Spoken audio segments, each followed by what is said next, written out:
Sadie's point of view. Ouch! Napamura ako ng tamaan ng paintball ang aking dibdib. Hindi ko kasi alam nang pupuntahan pala namin ay isang shooting game. Ang mga katanungan gumugulo sa isipan ko na bigyan na ng kasagutan. Dahil natuklasan ko na isa palang sundalo sa Alexandra at ngayon, kasalukuyan kami nagkukubli sa likod ng isang pader upang di tamaan ng balang ng paintball. Kahit paintball ang gamit, masakit pa rin to sa barat at sigurado mag-iiwan to ng pasa. Noong una ayaw nila ako isaling ngunit nagpumilit pa rin ako. Ewan ko ba ba't nainis ako tuwing dumidikit ang mga lalaking sundalo kay Alexandra? Kaya pinagpilitan ko na makasali ako sa kanilang shooting game. Ngayon nasa tabi ko sa Alexandra at pareho kami nagkukubli.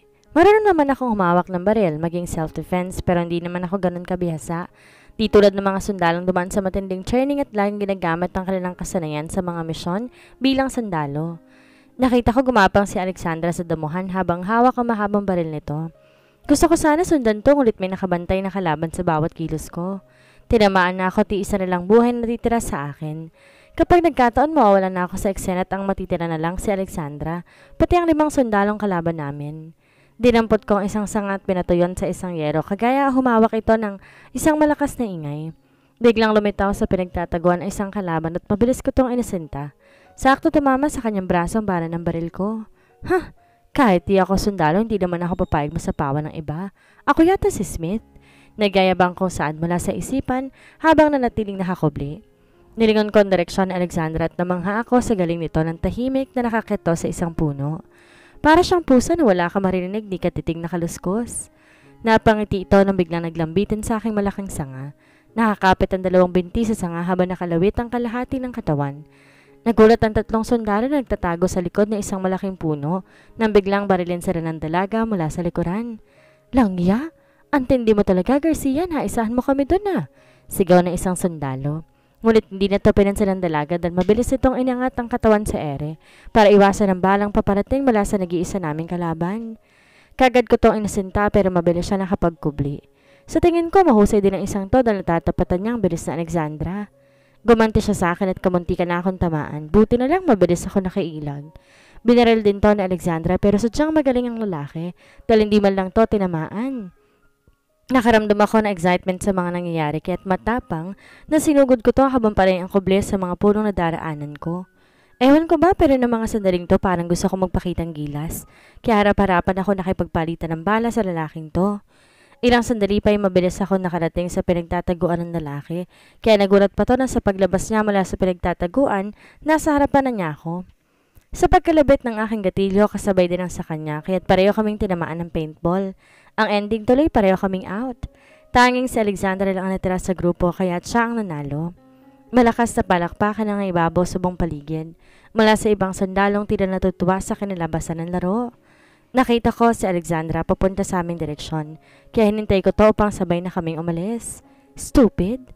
Imbes papuri ito ang sinulubong sa akin ng dalaga kaya hindi na maipinta ang mukha ko. Wala man lang paghangang inaasahan ko tulad ng sa mga kasamahan nito. Ano bang problema mo ha? Naiinis kong talong sa kanya habang nakasunod sa likuran nito. Bigla siyang huminto sa paghakbang at tumarap sa akin. Problema ko? Ikaw! Ikaw ang problema ko. Singhal niya sa akin. Kumulot ang noo ko dahil labis ako naguguluhan kung bakit hanggang doon na lang ang galit ito sa akin. Pero masaya na rin ako dahil kahit papaano naririnig kong nagsalita ito. Mukhang may LQ magkasintahan na. Natatawang saan ng isang sundalo. Hindi ko siya boyfriend. She's not my girlfriend. Halos isang bigkas naming dalawa na siyang kinatawa ng lahat. Pagkatapos sabihin niyo nagkatitigan kami. Ilang sandaling nagdadabugtong umalis sa aking harapan habang simangot ang mukha. Wala sa loob na napangiti ako na makitang bawat reaksyon sa mukha nito. Kahit papano hindi na siya mukhang robot. Mabilis ko tong hinabol at nang maabutan inakbayan ko na wari close kami. Padabog na ilalas niya ang braso ko na nakapataw sa kanyang balikat. Hindi ako nagpatinag at muli ko siyang inakbayan. Kaya huminto ito sa paglalakad at galit na humarap sa akin. Huwag kang feeling close. Pwede ba kahit isang araw lang nakikiusap ako sa'yo? Ayoko makita yung pagmumukha mo. Nagigigil niyang saan bago ko nito tinalikuran at ipinagpatuloy na ang paglalakad. Bakit ba ay makita ang mukha ko? Ay gwapo naman ako. Painosente kong tanong sa kanya. Lihim ako natatawa nang tumirik ang mga mata nito dahil sa matinding frustration na dulot ko sa kanya. Huwag mo ubusin ang pasensya ko, Smith. Baka hindi kita matansya makalimutan kong anak ka ng taong pinagkakautangan ko ng buhay. Seryoso niyang sagot. Naagaw ng atensyon ko ang sinabi nito at kapansin-pansin ang muling pagbabago ng mukha. Dahil bumalik na naman na matigas sa ekspresyon nito. Sa tingin ko, marahiming lihim ang pagkatao ng babaeng to at gusto kong tuklasin kung anong mga bagay na yun. Alexandra, hindi ba pwedeng maging magkaibigan tayo? I think di pa naman siguro huli ang lahat para baguhin ang di magandang nangyari sa ating dalawa. Malumanay kong saad na siyang kinatigil niya sa paghakbang. Ewan ko ba kung anong pumasok sa utak ko at bigla ko tong nasabi sa kanya. Napapansin ko nung una hindi kami nagkakaisa, ang utak at puso ko. Pero ngayon maging ako gulat sa aking sarili dahil ko ano naisabihin ng puso ko, siyang lumalabas sa bibig ko. Nanatili siyang tahimik at di gumagalaw sa kinatatayuan, kaya lumapit ako sa kanya at tubismo sa mismong harapan nito. Yeah, sure. Pwede tayo maging magkaibigan kung mapapatunayan mo sa akin na karapat dapat kitang kaibiganin. Seryoso niyang sagot bago ako nilangpasan ito. Napangiti akong bigla dahil para sa akin, isa na tong senyales na may pag-asa pa ako mapalapit sa kanya. Bakit ba nandito ka pa? Nasaan na ba yung bodyguard mo? Maya-maya tanong niya sa akin. Wala na, pinabalik ko na sa manson. I don't need them because you're here. Nakangiti kong sagot kaya hindi may pintang mukha nito. I told you, Smith, today is my day off. Mahirap bang unawain yon? Anitong tila naiinis na sa akin. Di ko pinansin ang pagmamaktol nito bagkos lumapit ako sa kanya at inakbayan to. Problema ba yun? Di dalawa tayo mag-day off? Ani ko bago hinila to patungo sa sasakyan. Giniya pa upo sa loob ng kotse. Mabilis kong sinara ang pintuan bago umikot sa kabilang side ng sasakyan dahil ako nagmamaneho ng kotse nito. Saan ba tayo pupunta? Walang gana niyang tanong sa akin. Nakangiting nilingon ko to bago maling bumalik sa aking mga mata sa daan habang patuloy sa matuloy na pagmamaneho. Pagkatapos ng kalahating oras sa rating namin na stadium dahil may laban ako ngayon sa racing.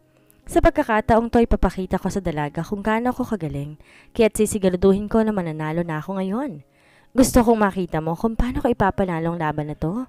May pagmamayabang kong sagot. Huwag ka muna magyabang at baka mapahiya ka lang sa huli. Pangbabara pa niya. Ngunit hindi nito naapektuhan ko sa aking sarili, bagkus ay nakadama pa ako ng excitement. Smith! Narinig kong sigaw ni Jasper pero nang makita nito si Alexandra, bigla tong natigilan na wari may biglang may naalala. Hi Alexandra!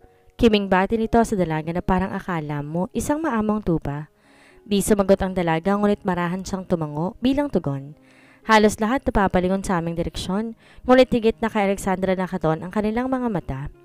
Wala sa sariling bigla ko itong inakbayan, hinapit palapit sa aking katawan. Nais ko ipabatid sa lahat ng babaeng ito ay akin.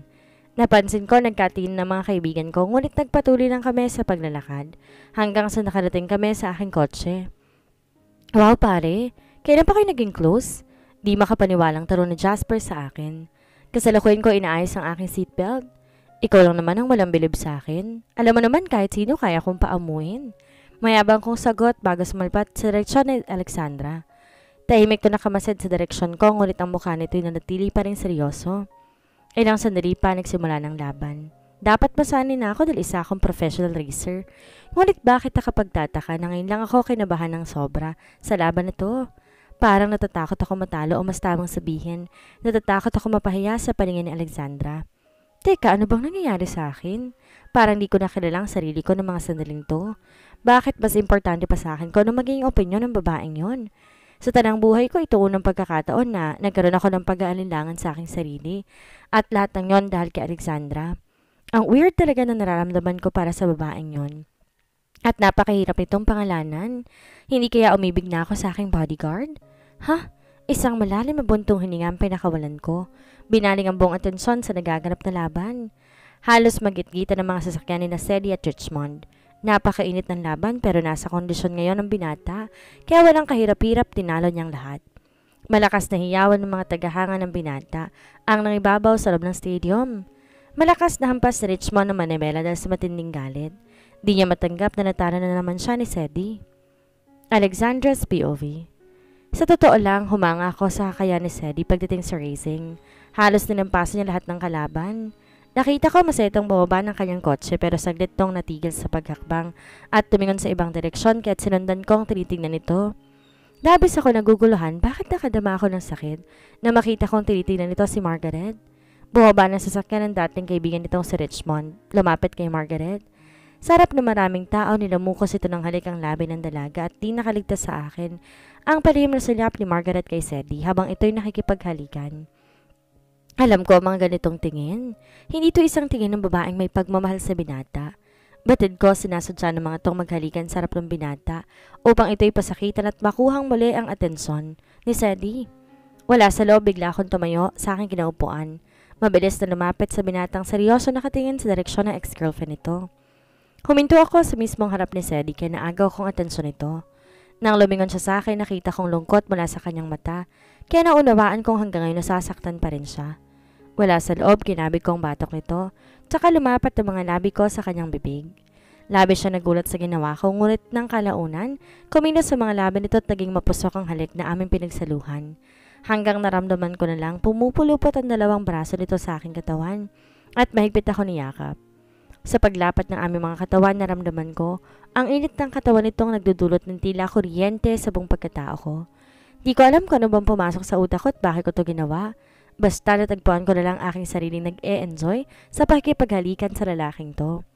Di ako napangiti na makita ko, padabog na itulak ni Margaret sa Richmond habang matalim na nakatingin sa aming direksyon.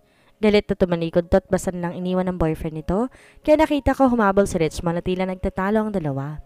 Nang makontento sa kinalabasan ng ginawa ko, saka pa lang ako bumitaw kay Sadie at walang pasabi, tinalikuran ko na to. Saka ko lang napansin na sa amin palang atensyon ng lahat habang ang mga kasamahan ng binata ay naghihiyawan. Para akong binuhusan ng isang balding yelo dahil sa labis na kahiyan. Mabilis sumakbang palayo pa makaalis sa kahiyang sinapit ko. Teka, sandali lang. Pagkatapos mo akong halikan, gano'n na lang yon? Basta mo na lang akong iiwan? Di makapaniwalang sabi ni Sadie at sinikap pumabol sa akin.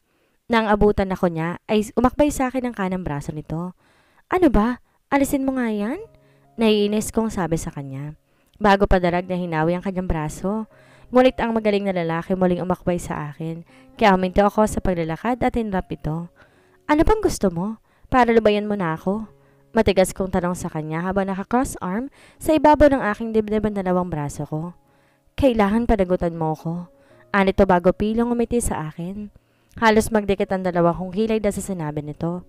Pwede ba tigilan mo ako sa kalokohan mong yan? Naiinis kong saad habang matalim ang tinging pinupukol ko sa kanya. Magmula ngayon, girlfriend na kita. Dahil ikaw ang unang humalik sa akin. Mahabang pahig nito na kinainis ko. Bumok ang aking bibig upang magprotesta sana, ngunit naudot ang sasabihin ko na mapansin ko ang isang lalaki. Nakatitig sa aking nakatayo sa di kalayuan sa bandang likuran ni Sadie.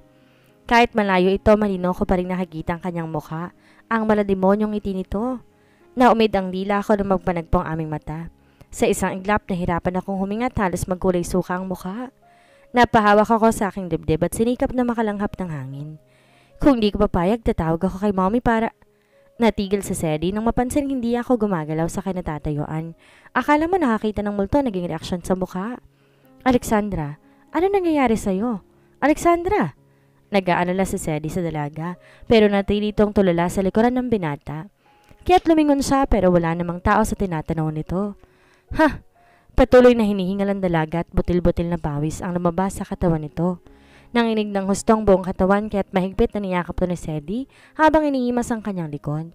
What happened? Please tell me, sweetheart. Talong ng binata habang hinahawi ang buhok ni Alexandra sa mukha.